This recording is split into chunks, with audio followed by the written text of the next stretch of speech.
সুপ্রিয় শিক্ষার্থীবৃন্দ, তোমরা সবাই সুস্থ আছো, ভালো আছো, এই প্রত্যাশা রেখে আমি আজকের ক্লাস শুরু করছি। আমি মোহাম্মদ মুজিবুর রহমান, একাদশ শ্রেণী উচ্চতর গণিত প্রথম পত্রের প্রথম অধ্যায়ের নির্ণায়ক অংশ নিয়ে আমরা আলোচনা করব। গতকালেও আমরা নির্ণায়ক সম্পর্কে কিছু আলোচনা করেছি। আজকে আমরা নির্ণায়কের কিছু মৌলিক গুণাবলী, কিছু মৌলিক ধর্ম নিয়ে কথা বলবো। তার মধ্যে নাম্বার 1 যদি আমি বলি, সেটা হলো কোনো নির্ণায়কের, আমি লিখি, ধরো কোনো নির্ণায়কের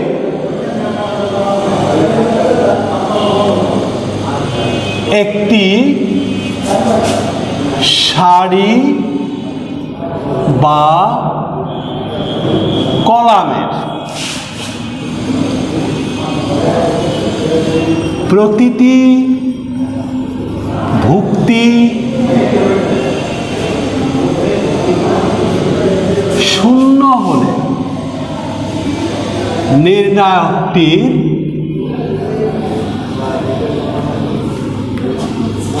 মান শূন্য হয়। তাহলে কি বোঝা গেল? কোন নির্ণায়কের অবশ্যই নির্ণায়কগুলো হবে দ্বিতীয় পর্যায়ের, তৃতীয় পর্যায়ের, যা আমাদের আলোচনার মধ্যে আছে।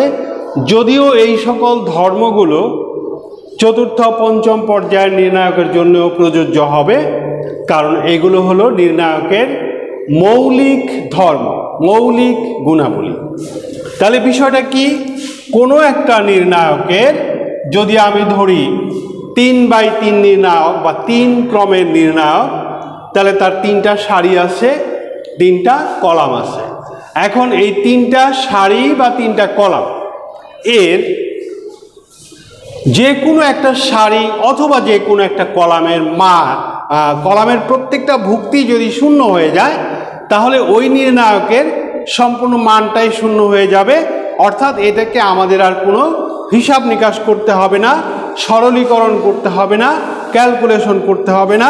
আমরা সরাসরি তার মানকে শূন্য বসিয়ে দিতে পারবো। যেমন এটা একটা নির্ণায়ক,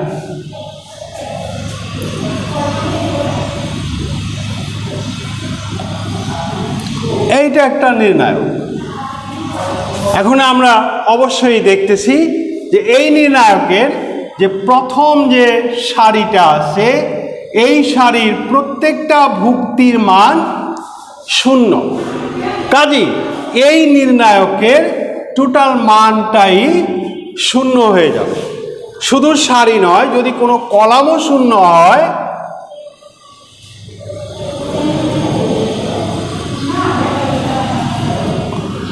এরকম যদি একটা কলামের মানও শূন্য হয়, কলামের ভুক্তিগুলিও শূন্য হয়, তাহলেও ওই নির্ণায়কটার মান শূন্য হয়ে যাবে। তাহলে এটা হলো আমাদের নির্ণায়কের যে মৌলিক গুণাবলী আছে তার মধ্যে একটা। এই গুণাবলীগুলো আমাদের কোথায় কাজে লাগবে? আমরা যখন নির্ণায়ক সম্পর্কিত গাণিতিক সমস্যার সমাধান করতে যাব, তখন কোনো কোনো ক্ষেত্রে এই ধরনের পরিস্থিতি যখন আসবে, তখন আমরা এইটাকে আর অন্য কোনোভাবে সরল না করে সরাসরি তার ফলাফলটাকে 0 লিখে দিতে পারব। আচ্ছা, আমরা এরপরে আসতেছি আমাদের দ্বিতীয় গুণাবলীতে।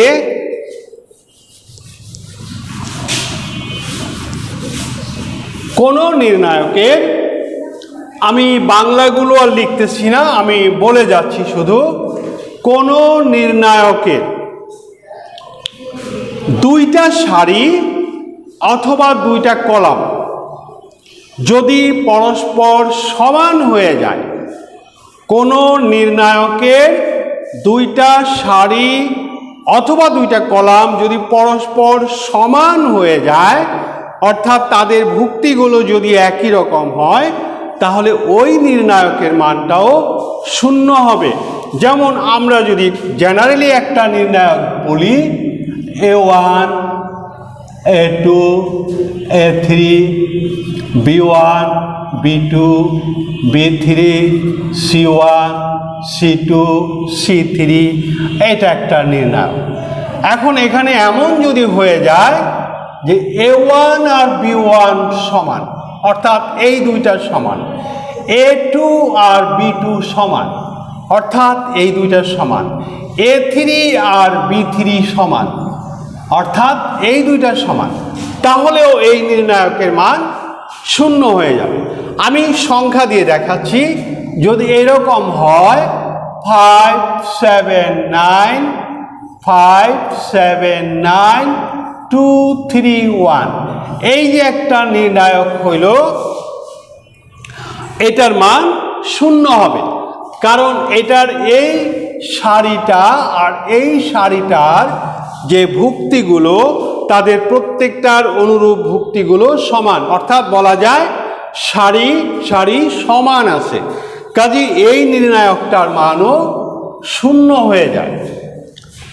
আমাদের পরবর্তী যে ধর্মটা আছে সেটা হলো কোনো নির্ণায়কের একটা সারি বা কলাম, এখানে বারবার বলা হচ্ছে সারি বা কলাম, অর্থাৎ কথাটার অর্থ হলো এই যে যে কথাটা সারির জন্য প্রযোজ্য হবে সেই একই কথা কলামের জন্যও প্রযোজ্য হবে।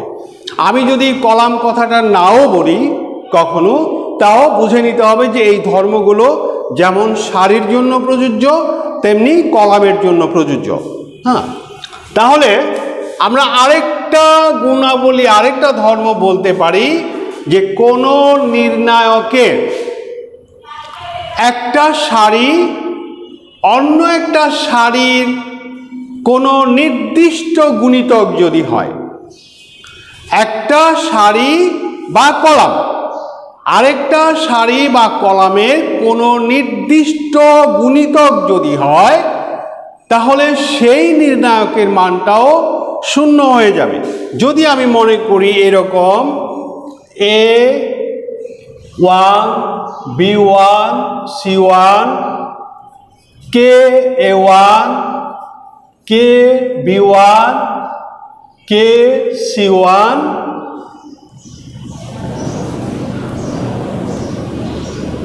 A2, B2, C2, এই যে একটা নির্ণায়ক আমি লিখলাম,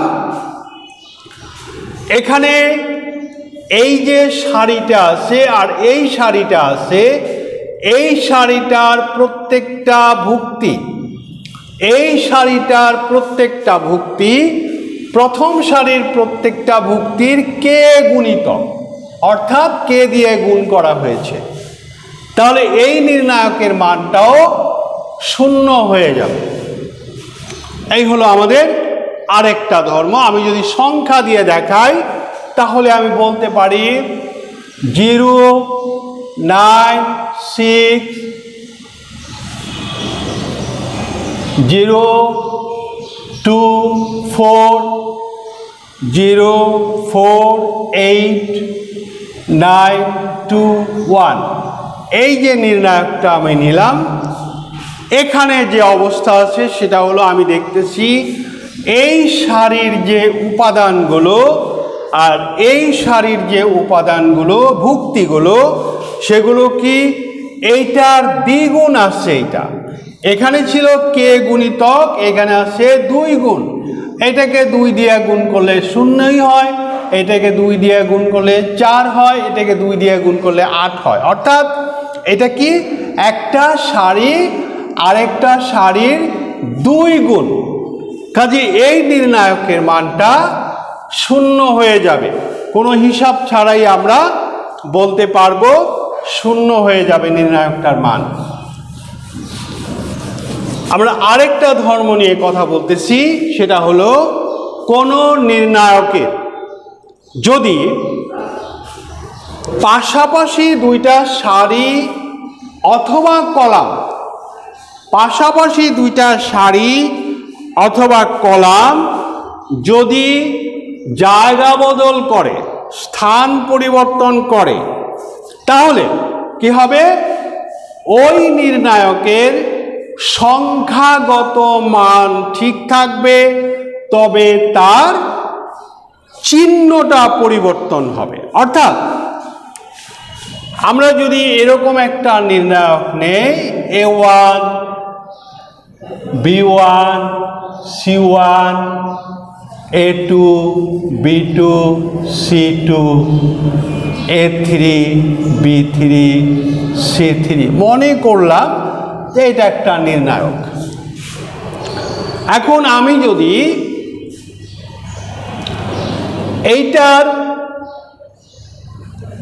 এই সারিটাকে, কলামটাকে আমি এই জায়গায় নিয়ে আসব, আর এই কলামটাকে এই জায়গায় নিয়ে আসব, অর্থাৎ আমি এইটাকে এইখানে আনবো আর এইটাকে এইখানে আনবো, অথবা এইটাকে এইখানে আনবো আর এইটাকে এইখানে নেব, যেটাই হোক। আমি আগেই বলছি যে নির্ণায়কের যত গুণাবলী আছে সেটা সারির জন্য যেমন প্রযোজ্য, তেমনিভাবে কলামের জন্যও প্রযোজ্য। কাজে আমরা যদি মনে করি যে এই সারিটা আর এই সারিটা একে অপরের জায়গা বদল করব, তাহলে আমরা কি পাচ্ছি? A2 B2 C2, তারপর এখানে চলে আসছে A1 B1 C1, থার্ড যে সারিটা সেটা ঠিক থাকতেছে A3 B3 C3। এখন এইটার সাথে এটার পার্থক্যটা কি হলো? আমি যদি মনে করি যে এইটার সিম্পলিফাইড ভ্যালু, সরলকৃত মান যদি m হয়, মনে করি যে এইটার সরলকৃত মান যদি একটা সংখ্যা m হয়, তাহলে এইটার সরলকৃত মান হবে -m, অর্থাৎ তার সংখ্যাটা ঠিক থাকবে কিন্তু চিহ্নটা পরিবর্তন হবে।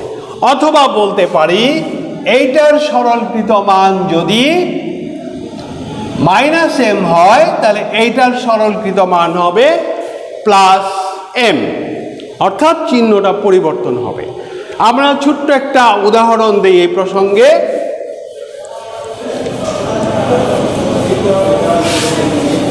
আমরা ছোট্ট একটা নির্ণায়ক নেই, 2 3 1 0 4 2 1 3 1, আমরা একটা নির্ণায়ক নিলাম। এইটাকে সরল করে দেখি আমরা কত হয়। সরল করলে আমরা গতকালকে নির্ণায়কের সরল করার পদ্ধতিটা দেখাইছি।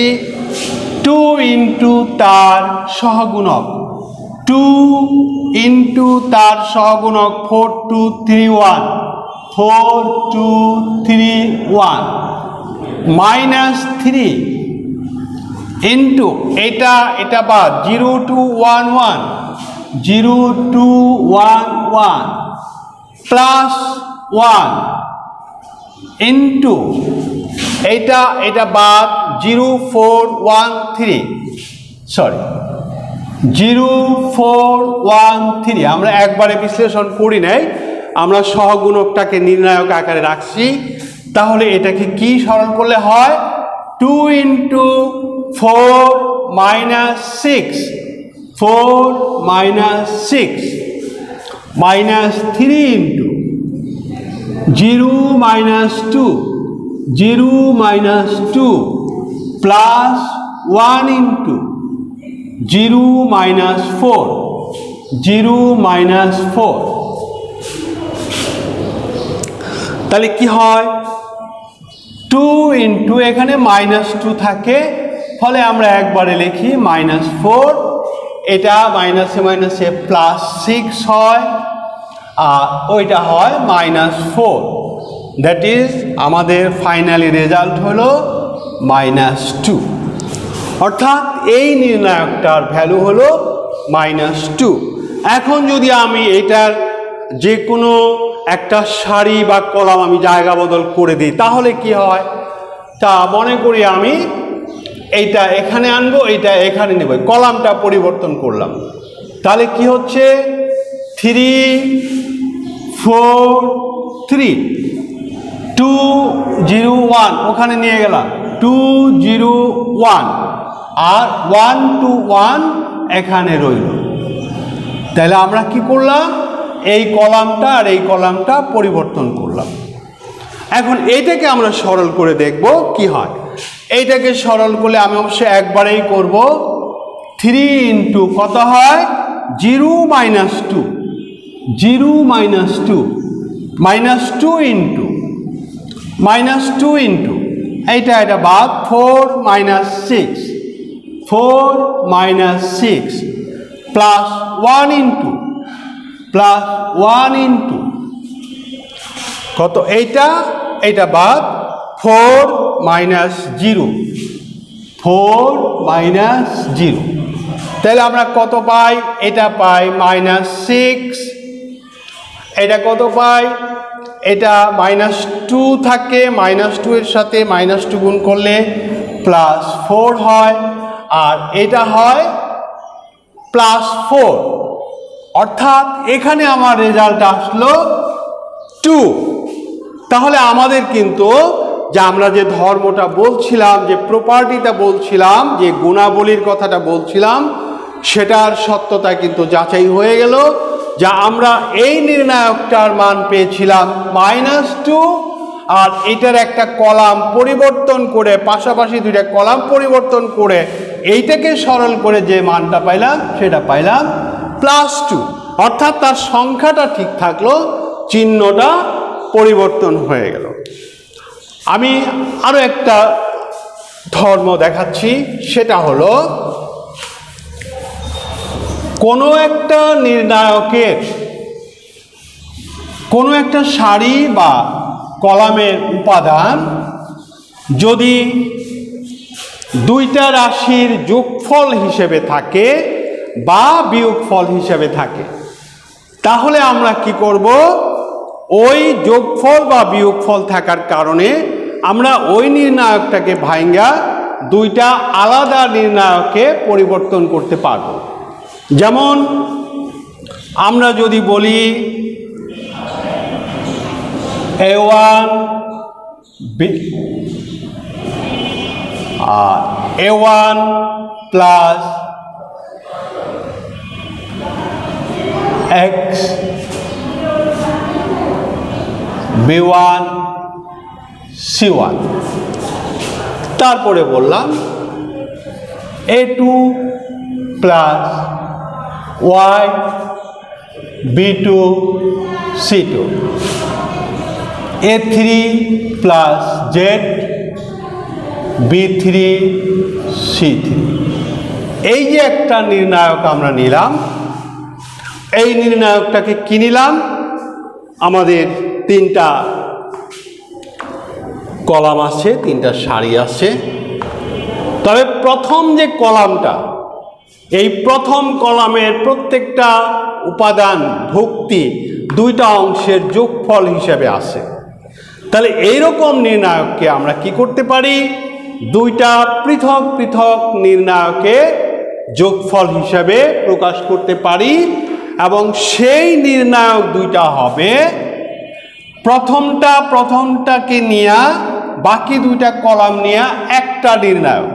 অর্থাৎ এই প্রথম কলাম নিয়ে বাকিটা নিয়ে একটা নির্ণায়ক। তাহলে প্রথম কলাম কি হলো, A1 A2 A3, আর বাকি যা আছে B1 B2 B3 B1 B2 B3 C1 C2 C3।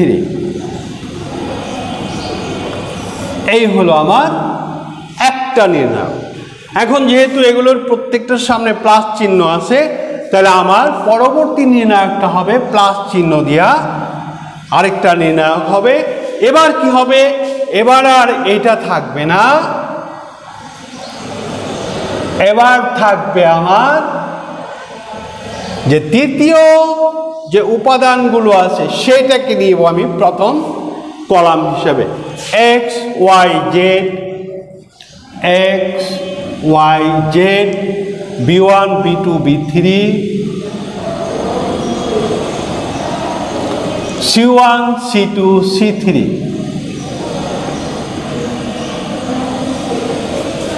তো এই দুইটা নির্ণায়কের যোগফল হিসেবে আমরা প্রকাশ করতে পারলাম। গাণিতিক সমস্যা সমাধানের সময় আমাদের এই জিনিসগুলিও কাজে লাগবে।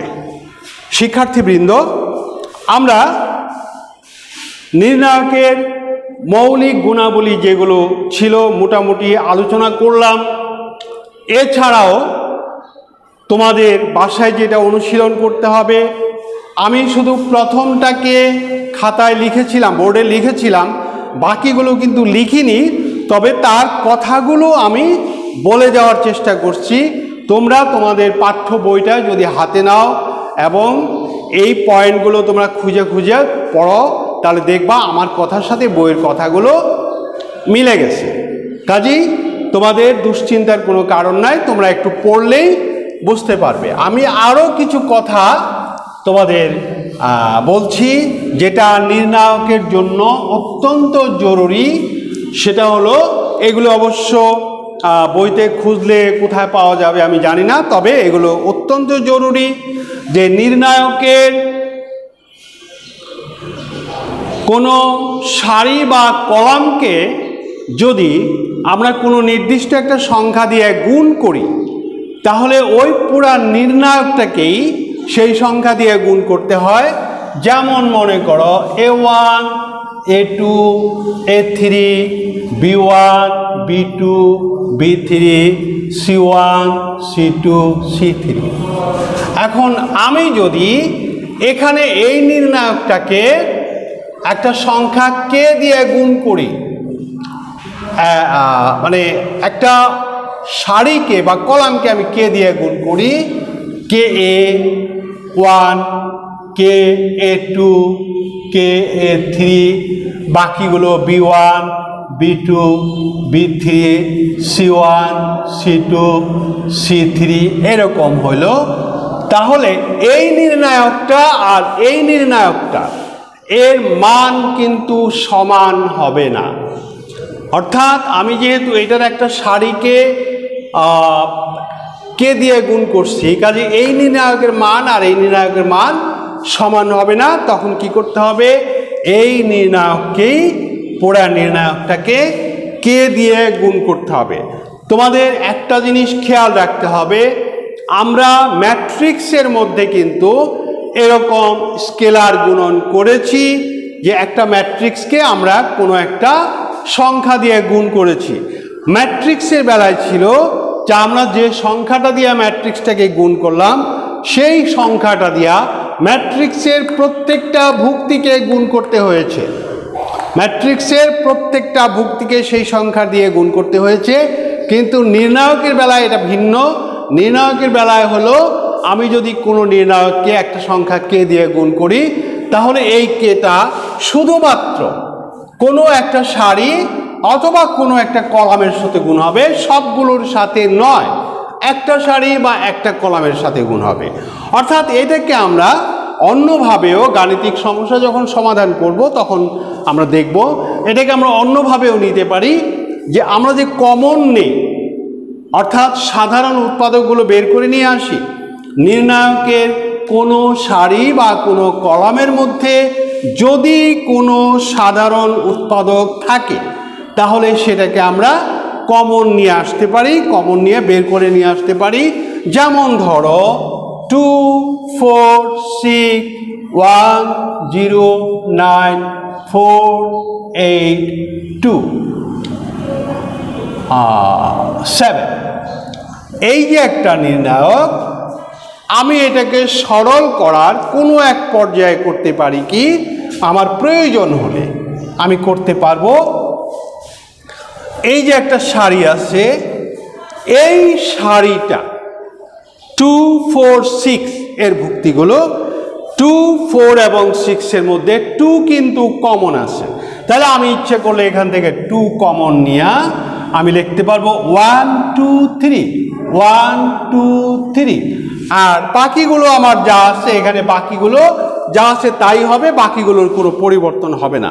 অর্থাৎ এখানে কমন নেওয়ার একটা বিষয় আছে। তারপরে আরেকটা যে বিষয় আছে, আমি একটা নির্ণায়কের যে কোনো একটা সারি অথবা যে কোনো একটা কলামের সাথে অনুরূপ আরেকটা সারি বা কলাম আমি যোগ করতে পারবো, বিয়োগ করতে পারবো, এতে করে আমার নির্ণায়কের মানের কোনো পরিবর্তন হবে না। অর্থাৎ আমি যদি মনে করি এই কলাম থেকে এই কলামটা থেকে এই কলামটা বিয়োগ করব, অর্থাৎ এই কলামটার থেকে এই কলামটা আমি বিয়োগ করতে চাচ্ছি, তার মানে এইটার থেকে এইটা বিয়োগ, এইটার থেকে এটা বিয়োগ, এটার থেকে এটা বিয়োগ, অর্থাৎ কলামের যে প্রতিটা ভুক্তি আছে সেই প্রতিটা ভুক্তি পরস্পর অনুরূপ ভুক্তিগুলোর সাথে বিয়োগ হবে এবং এইটার সাথে এইটা বিয়োগ করলে a1 - a2, এটাকে আমরা বলবো, আমরা যদি নোট লিখি সংক্ষিপ্ত আকারে, এটা কিন্তু আমরা বলবো C1, কলাম নম্বর 1। তোমরা ভালো করে খেয়াল করো, আমরা এটাকে বলবো কলাম নম্বর 1, এটাকে বলবো কলাম নম্বর 2, এটাকে বলবো column number 3, C1, C2, C3। যদিও এই C1, C2, C3 ভুক্তি হিসেবে ব্যবহার করা হয়েছে, ধরে নাও আমি C1, C2, C3 দিলাম না, আমি দিলাম XYZ। এটা একটা সংখ্যা, এটা জাস্ট একটা সংখ্যা, কিন্তু এই C1 দ্বারা আমি specific column number 1, column number 2, column number 3 বলবো। ঠিক এমনিভাবে এইটা দ্বারা আমরা R1 বুঝবো, রো নাম্বার 1, এইটা দ্বারা আমরা R2 বুঝবো, এইটা দ্বারা আমরা R3 বুঝবো। এখন একটা হলো রো, একটা হলো কলাম। আমরা যদি রোটা বাদ দিই, আপাতত কলামের কথা বলি, কারণ রোয়ের জন্য যে কথা আসবে কলামের জন্য সে একই কথা আসবে। আমরা যদি কলামের কথাই বলি এবং আমরা ধরে নিয়েছিলাম যে আমরা এই ফার্স্ট কলাম থেকে সেকেন্ড কলাম বিয়োগ করব, প্রথম কলাম থেকে দ্বিতীয় কলাম বিয়োগ করব, তাহলে আমার সাইড নোটটা কীভাবে আসবে? C1 - C2, অর্থাৎ এইটা এটা বিয়োগ করব, এটার সাথে এটা বিয়োগ করব। এখন এটার সাথে এটা বিয়োগ করলে রেজাল্ট হবে A1 - A2। এখন আমি যে বিয়োগ করার পরে নতুন যে নির্ণায়কটা পাবো, সে A1 - A2টা কি আমি এইখানে লিখব, অর্থাৎ প্রথম জায়গায় লিখব না পরের জায়গায় লিখব? আমি কিন্তু যে কোনো জায়গায় লিখতে পারি। খুব সূক্ষ্মভাবে খেয়াল করো, আমি C1 - C2 করব, অর্থাৎ এটা এটা বিয়োগ করব, এটার সাথে এটা, এটার সাথে এটা, এটার সাথে এটা। যদি আমি করি তাহলে আমার C1 - C2 হবে, অর্থাৎ প্রত্যেকটার সাথে প্রত্যেকটা করতে হবে। আচ্ছা, তাহলে এখন আমি বিয়োগ তো করলাম, বিয়োগ করলে A1 - A2 হইল, সেটা লিখব কি এইখানে লিখবো A1 - A2 আর বাকিগুলো ঠিক রাখবো, নাকি এখানে প্রথমটাকে ঠিক রাখা আমি এইখানে লিখবো A1 - A2 আর ওখানকার A3টা ঠিক রাখলাম? আমি দুইটাই করতে পারি। তবে এখানে যদি আমি লিখি তাহলে আমার নোটটা হবে একরকম, এখানে লিখলে আমার নোটটা হবে আরেক রকম। খেয়াল করো, আমরা বলছি C1 - C2, ঠিক আছে, ওকে, C1 - C2 লিখবো কোথায়? আমি যে নতুন যে নির্ণায়কটা পাচ্ছি সেইখানে আসতেছে এটা C1, এটা C2, এটা C3, অর্থাৎ C1, C2, C3। এখন আমি এই বিয়োগফলটাকে কি 1-এর জায়গায় লিখতেছি না 2-এর জায়গায় লিখতেছি, সেটা হলো প্রশ্ন। এখন যদি 1-এর জায়গায় লিখি তাহলে 1টা পরিবর্তন হয়ে নতুন হয়ে যাচ্ছে, 1 কলামটা নতুন হয়ে যাচ্ছে, তখন এই নতুন কলামের জন্য আমরা ব্যবহার করব C1', অর্থাৎ নতুন কলাম নম্বর 1। ঠিক তেমনিভাবে যদি আমরা C2 নতুন করি তাহলে C2', এমনিভাবে C3কে নতুন করলে C3'। যাই হোক, এখন আমি যদি উপাদানটাকে এখানেই লিখি তাহলে আমি লিখব A1 - A2, B1 - B2, X - Y, বাকিগুলো অবশ্য ঠিক থাকবে।